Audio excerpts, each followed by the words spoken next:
हरिओम गुरु प्रेमियों, प्रेरणादायक दृष्टांत। पाप हम कहाँ कहाँ करते हैं, जैसे किसी के यहाँ अन्न खाया, कैसे पाप कहाँ कहाँ तक जाता है। एक बार एक ऋषि ने सोचा कि लोग गंगा में पाप धोने जाते हैं, तो इसका मतलब हुआ कि सारे पाप गंगा में समा गए और गंगा भी पापी हो गई। अब ये जानने के लिए तपस्या की उन्होंने कि पाप कहाँ जाता है। तो तपस्या करने के फलस्वरूप देवता प्रकट हुए। तो ऋषि ने पूछा कि भगवान, जो पाप गंगा में धोया जाता है वो पाप कहाँ जाता है। तो भगवान ने जहाँ कहा कि जहाँ चलो गंगा से ही पूछते हैं। तो दोनों लोग गंगा के पास गए और कहा कि हे गंगे, अब गंगा मैया से वहाँ पूछने लगे कि हे गंगे, सब लोग तुम्हारे यहाँ पाप धोते हैं, तो इसका मतलब आप भी पापी हुई। गंगा ने कहा, मैं क्यों पापी हुई, मैं तो सारे पापों को ले जाकर समुद्र को अर्पित कर देती हूँ। अब वे लोग समुद्र के पास गए। हे सागर, गंगा जो पाप आपको अर्पित कर देती है, तो इसका मतलब आप भी पापी हुए। ये लोग समुद्र के पास गए। तो समुद्र ने कहा, भाई मैं क्यों पापी हुआ, मैं तो सारे पापों को लेकर भाप बनाकर बादल बना देता हूँ।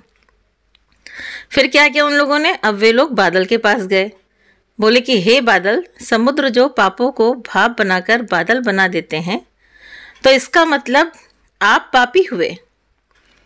तो बादलों ने कहा, मैं पापी हुआ, मैं पापी भाई क्यों हुआ, मैं तो सारे पापों को वापस पानी बरसाकर धरती पर भेज देता हूँ, जिससे क्या होता है कि अन्न उपजता है, और जिसको कौन खाता है, मानव खाता है।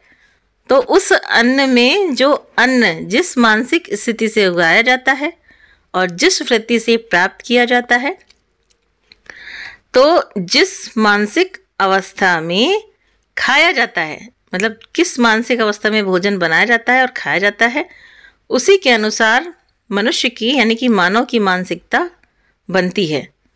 शायद इसीलिए कहते हैं, जैसा खाएं अन्न वैसा बनता मन।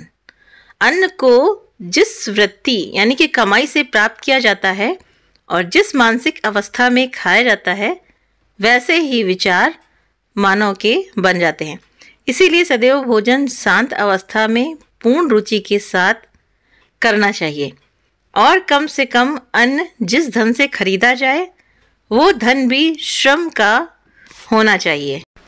तो इसीलिए गुरु बार बार समझाते हैं कि जैसा खाएं अन्न वैसा हुए मन। इसीलिए हर घर में भी खाना नहीं चाहिए। पहले को लोग देखिए कहीं नहीं खाते थे, आज तो है कि हर जगह। तो जहां आप खाइए उतना अंश तो आप दे ही दीजिए। जैसे आज खिचड़ी है, मकर संक्रांति है, ठीक है, तो आपके मन में ये भाव चल रहा होगा कि हम दान दें, ऐसा दान दें, है ना, सबको बुलाएं खिलाएं, ठीक है, करिए, गुरु मना नहीं करते हैं, लेकिन मन में कोई भाव ऐसा संशय ना आए कि आप दान किस प्रकार और कैसे कर रहे हैं, ठीक है। तो ये तो हो गई ये स्थिति। लेकिन इसमें बताया गया कि जैसा हम अन्न खाते हैं, मान लीजिए हम रसोई में हैं, तो भगवत भाव से अगर भोजन बनाया तो वो प्रसाद ही बन जाता है, और उसको जो खाएगा उसके ही दिमाग में और शरीर में लगेगा, हाँ, तो उसका शरीर भी स्वस्थ रहेगा। तो इसीलिए गुरु कहते हैं ना कि भोजन जब तुम पकाते हो ना, तो भगवत भाव से बनाओ, उसमें तौबा डाल के ना बनाओ, हाय हाय किचकिच करके मत बनाओ। क्योंकि अगर आपने गुस्से में खाना बनाया अपने किचन में और उसको आपके परिवार वाले ने खाया, तो उनका मन भी गुस्से वाला हो जाएगा।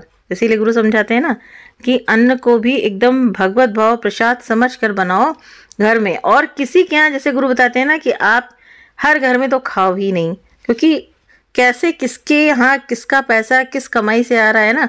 तो इसीलिए कोशिश होनी चाहिए कि हर घर में नहीं खाना चाहिए। तो जैसे पहले लोग क्या करते थे कि बेटी का ससुराल है तो वहाँ नहीं खाएंगे, ठीक है, और लेकिन आज ये है कि गुरु समझाते हैं कि खा लो, लेकिन उससे ज़्यादा वहाँ के लिए कर दो, यानी कि दे दो, तब आप खा सकते हो। तो मकर संक्रांति की आप सभी को बहुत बहुत शुभकामनाएं। भगवान में रहिए, गुरु के वचनों में रहिए। हरिओम तत्सत।